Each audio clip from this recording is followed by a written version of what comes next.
తాకట్లో ఉన్న మీ బంగారాన్ని విడిపించి ఆ రోజు ఆన్లైన్ రేటుకి కొంటాం. Sharma gold company.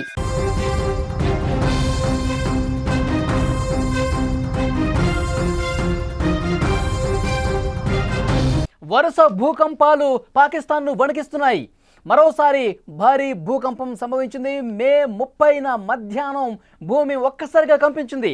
రిక్టర్ స్కేలుపై 4.2 తీవ్రత నమోదైంది. పాకిస్తాన్లో వరుసగా 7 సార్లు భూకంపాలు సంభవించినటువంటి పరిస్థితి ఉంది. వారం రోజుల్లోనే పాకిస్తాన్లో ఇది 3వ భూకంపం. మే 24, 29, 30 తేదీల్లో భూకంపాలు సంభవించాయి. ఏం జరుగుతోంది పాకిస్తాన్లో ఎందుకు ఇలాంటి ఒక పెను మార్పు కనిపిస్తోంది? గతంలో ఎప్పుడూ లేనట్లుగా పాకిస్తాన్ ఎందుకు వరుస భూకంపాలతో అతలాకుతలమైపోతున్నటువంటి పరిస్థితి ఉంది? తాజా భూకంపానికి సంబంధించిన సమాచారం మీకు అందిస్తున్నాం. ఇండియా క్షమించి వదిలేసింది పాకిస్తాన్ని, కానీ ప్రకృతి మాత్రం పాకిస్తాన్ని వదిలే పరిస్థితే లేదన్నట్టుగా పగబట్టునట్టుగా వరుసగా భూకంపాలు సంభవిస్తున్నాయి. నెల రోజుల్లో పరిస్థితి చూసుకుంటే 7 సార్లు భూకంపం వచ్చిందంటే పాకిస్తాన్ భూకంపాలతో వణికిపోతున్నటువంటి పరిస్థితి కనిపిస్తోంది. 30వ తారీఖున మధ్యాహ్నం సరిగ్గా 1:37 సమయంలో 4.2 తీవ్రతతో భూకంపం సంభవించింది. ఈ భూకంప కేంద్రం నుంచి 180 కిలోమీటర్ల లోతులో ఉందని నేషనల్ సెంటర్ ఫర్ సిస్మోలజీ స్పష్టం చేసింది. మీరు స్క్రీన్ మీద చూస్తున్నారు. 14 days ago, 15 days ago, 16 days ago ఇట్లా వరుసగా భూకంపాలు వచ్చినటువంటి పరిస్థితి ఉంది. ఆ తీవ్రత కూడా మనం చూస్తున్నాం. 4.7, 4.4, 4.3, 4.2, 4.4 ఇవన్నీ కూడా మనం చూస్తున్నాం. ఎంత తీవ్రత ఉందో మనం చాలా స్పష్టంగా చూడొచ్చు. భూకంప కేంద్రం ఎంత దూరంలో ఉందో కూడా చాలా స్పష్టంగా ఆ రిపోర్ట్స్ కనిపిస్తోంది. ఇక్కడ మనం చాలా స్పష్టంగా అర్థమవుతుంది ఏంటంటే పాకిస్తాన్ వరుస భూకంపాలకు కారణం ఏంటో కూడా అంతుపట్టకుండా ఉంది. ఎందుకంటే ఎక్కడన్నా ఒక భూకంపానికి కొంత గ్యాప్ ఉంటుంది. ఎందుకంటే కొన్ని నెలల తర్వాత భూకంపాలు సంభవించే పరిస్థితి ఉంటుంది. కానీ ఇక్కడ రోజుల వ్యవధిలో భూకంపాలు ఎందుకు వస్తున్నాయి? పాకిస్తాన్లో అసలు ఏం జరుగుతుంది? ఎలాంటి ప్రమాదం పొంచి ఉంది? ఇలాంటి సమాచారం మీద దీన్ని కొంచెం విశ్లేషిస్తూ ఉన్నారు శాస్త్రవేత్తలు. ఎందుకంటే పాకిస్తాన్కి భారత్కి మధ్య ఎలాంటి యుద్ధ వాతావరణం కనిపించిందో మనం చూసాం.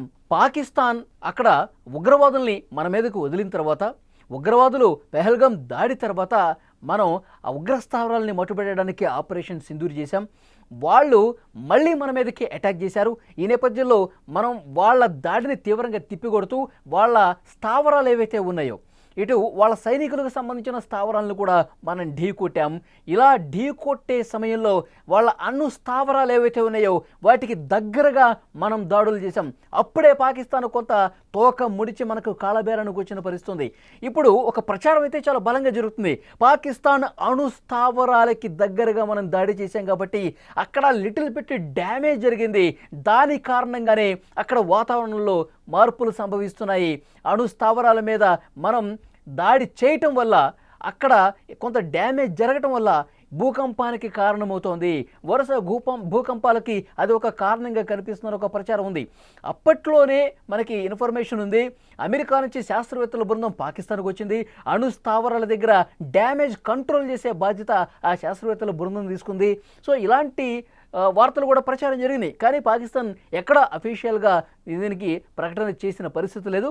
ఈ వరుస భూకంపాలు రావడంతో అక్కడ ఈ అనుమానం మరింత బలపడే పరిస్థితి చాలా స్పష్టంగా కనిపిస్తుంది. సో ఏది ఏమైనప్పటికీ గత కొన్ని రోజులుగా పరిస్థితి చూసుకుంటే ఎప్పుడైతే పెహల్గాం దాడి తర్వాత ఆపరేషన్ సింధూర్ తర్వాత జరిగిన పరిణామాలు ఒకసారి చూస్తే పాకిస్తాన్లో వరుసగా భూకంపాలు సంభవిస్తున్నాయి. 4.4 తీవ్రత, 4.2, 4.2, 4 ఇలా వరుసగా రిక్టర్ స్కేల్ మీద భూకంప తీవ్రత నమోదవుతోంది. వరుసగా గత వారం రోజుల్లో 3 సార్లు భూకంపం వచ్చిందంటే పాకిస్తాన్లో పరిస్థితి ఏ విధంగా ఉందో తెలుస్తుంది. అక్కడ పాకిస్తాన్లో ఉన్నటువంటి పౌరులందరూ కూడా భయంతో వణికిపోతున్న పరిస్థితి ఉంది. ఎందుకంటే లేటెస్ట్గా బ్యాంకాక్లో అక్కడ ఏం జరిగిందో మనం చూసాం. అక్కడ తీవ్రమైనటువంటి భూకంపం దాటికి పెద్ద పెద్ద బిల్డింగ్సే కుప్పకూలిపోయి వందలాదిగా ప్రాణాలు కోల్పోయినటువంటి పరిస్థితి ఉంది. సో అలాంటి సిచ్యువేషన్ ఏమైనా పాకిస్తాన్లో ఉంటుందా? ఇప్పటికే యుద్ధ భయంతో అక్కడ ప్రజలు బిక్కుబిక్కుమంటూ ఉన్నారు. అక్కడ పాలకుల నిర్లక్ష్యం కారణంగా ప్రజలు ఆవేదన కనిపిస్తోంది. ఇప్పుడు ప్రకృతి కూడా ప్రకోపిస్తే, ప్రకృతి కూడా మన మీద ఈ విధంగా ప్రతీకారం తీర్చుకుంటే మన పరిస్థితి ఏంటి?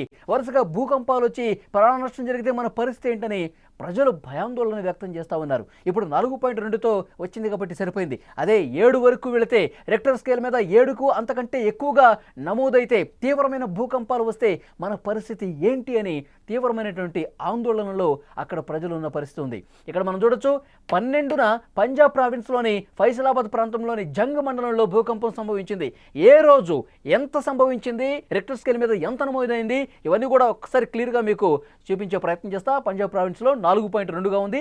మే 10న కూడా పాకిస్తాన్లో భూకంపం వచ్చింది. అప్పుడు 4.0గా నమోదైంది. భూమికి 10 కిలోమీటర్ల లోతులో భూకంపం వచ్చింది. ఇక మే 5వ తారీఖు 4.2 తీవ్రతతో తొలిసారిగా భూకంపం వచ్చింది. ఇలా ఒకే నెలలో 7 సార్లు భారీ భూకంపాలు పాకిస్తాన్లో సంభవించే స్క్రీన్ మీద ఆ రికార్డ్స్ కూడా చాలా స్పష్టంగా మనం చూడొచ్చు. ఎంతసేపు వచ్చింది, ఎన్ని భూకంపాలు వచ్చాయి, ఆ వచ్చినటువంటి భూకంపం ఎన్ని సెకండ్ల పాటు ఉంది, ఇవన్నీ కూడా క్లియర్ కట్గా డీటెయిల్స్ మనం చూడొచ్చు. సింధు కావచ్చు, పంజాబ్ కావచ్చు, పాక్ ఆక్రమిత కశ్మీర్లో ఇలా అన్ని ప్రాంతాల్లో కూడా భూకంపాలు ఎక్కువగా సంభవిస్తున్నాయి. వరుస భూకంపాలతో ప్రజలు భయపడుతున్నారు. ఇంతవరకు భూకంపం కారణంగా ఎలాంటి ప్రాణ నష్టం జరగకపోయినప్పటికీ కూడా ఒక భయం అనేది ఉంది, ఒక ఆందోళన అనేది ఉంది. స్థానిక ప్రజల్లో అక్కడ తీవ్రమైనటువంటి భయం కనిపిస్తోంది. వరుస భూకంపాలతో అక్కడ ప్రజలందరూ కూడా ఆందోళన చెందుతున్నటువంటి పరిస్థితి ఉంది.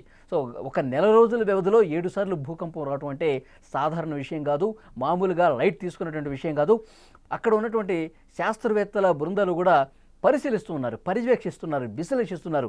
ఏంటి దీనికి కారణం, ఎందుకు ఇలాంటి ఒక భారీ మార్పు, గతంలో ఎప్పుడు లేని విధంగా ఎందుకు ఈ విధంగా జరుగుతుంది, ఇవన్నీ కూడా అంచనా వేస్తూ ఉన్నారు. గత రికార్డ్స్కి ఇప్పుడు రికార్డ్స్కి పక్కన పెట్టుకొని విశ్లేషిస్తూ ఉన్నారు. అసలు కారణాలేంటి, భూకంప కేంద్రం ఈ 7 సార్లు భూకంపాలు సంభవించినప్పుడు భూకంప కేంద్రాలు ఏ విధంగా ఉన్నాయి, దాని తీవ్రత ఏ విధంగా ఉంది, ఎందుకు ఈ విధంగా వస్తుంది అంటే పక్కన ఎక్కడా కూడా రాకుండా కేవలం పాకిస్తాన్ లాంటి ఒక ఆ దేశంలోనే పర్టికులర్గా పంజాబ్ ప్రావిన్స్లో కావచ్చు, పాక్ ఆక్రమిత కాశ్మీర్లో కావచ్చు, సింధ్ కావచ్చు, ఇట్లా ఈ పాకిస్తాన్కి దగ్గరగా ఉన్నటువంటి ప్రాంతాల్లో ఎందుకు ఇలాంటి పరిస్థితి ఉంది, వేరే ఎక్కడా ఎందుకు ఇలాంటి పరిస్థితి లేదు, వరుసగా రావడానికి కారణం ఏంటి, ఇవన్నీ కూడా లోతుగా విశ్లేషిస్తున్న పరిస్థితి ఉంది. అయితే సరైనటువంటి సమాచారం ఇది, దీనికి కారణం దీనివల్ల జరిగింది అని ఇంకా అధికారికంగా శాస్త్రవేత్తలు చెప్పకపోయినప్పటికీ కూడా ప్రజలు మాత్రం ఆందోళనలో ఉన్నారంటానికి ఇవన్నీ కూడా చాలా స్పష్టంగా నిదర్శనాలుగా కనిపిస్తున్నాయి. ప్రజల్లో మాత్రం భయం కనిపిస్తుంది. ఇప్పుడు మే 30వ తారీఖు మధ్యాహ్నం 1 గంటకు వచ్చింది. ఇక తర్వాత ఎప్పుడు వస్తుంది, జూన్ 1కు వస్తుందా, 2కు వస్తుందా, సో ఇలా లెక్కలేసుకుంటున్నారు. ప్రజల్లో కూడా భయం ఉంది. కాబట్టి ఎత్తైన ప్రాంతాల దగ్గరికి ఏవైతే పెద్ద పెద్ద బిల్డింగ్స్ ఉంటాయో వాటి నుంచి కొంతమంది దూరంగా వెళ్తూ ఉన్నారు. ఇప్పుడు ఈ 7 చోట్ల ఎక్కడైతే వచ్చిందో అక్కడ ప్రజలు కొంత దూరంగా వెళ్ళే పరిస్థితి కనిపిస్తోంది. మళ్ళీ భూకంపం వస్తే, తీవ్రత వస్తే మళ్ళీ మన పరిస్థితి ఏంటనే ఒక ఆందోళన కనిపిస్తుంది. కాబట్టి సురక్షితంగా ఉండే ప్రదేశాలను ఎంచుకొని అక్కడ బిక్కుమంటూ కాలం గడిపే పరిస్థితి ఉంది. ఎందుకంటే 4 తీవ్రత వచ్చింది కాబట్టి, చాలా లిటిల్ బిట్ కంపం వచ్చింది కాబట్టి వాళ్ళకి దాన్ని ఫేస్ చేశారు. అదే సమయంలో ఒక పెద్ద భూకంపం వస్తే, నిజంగా బిల్డింగ్లు కుప్పకూలే పరిస్థితి వస్తే ఎలా ఉంటుందో కూడా వాళ్ళకి ఆలోచన చేస్తూ ఉన్నారు. కాబట్టి సురక్షిత ప్రాంతాలకు చాలా వరకు వెళ్తూ ఉన్నారు ప్రజలు. స్థానికంగా వరుస భూకంపాలకు కారణం ఏంటనేది కూడా శాస్త్రవేత్తలు విశ్లేషిస్తున్నారు.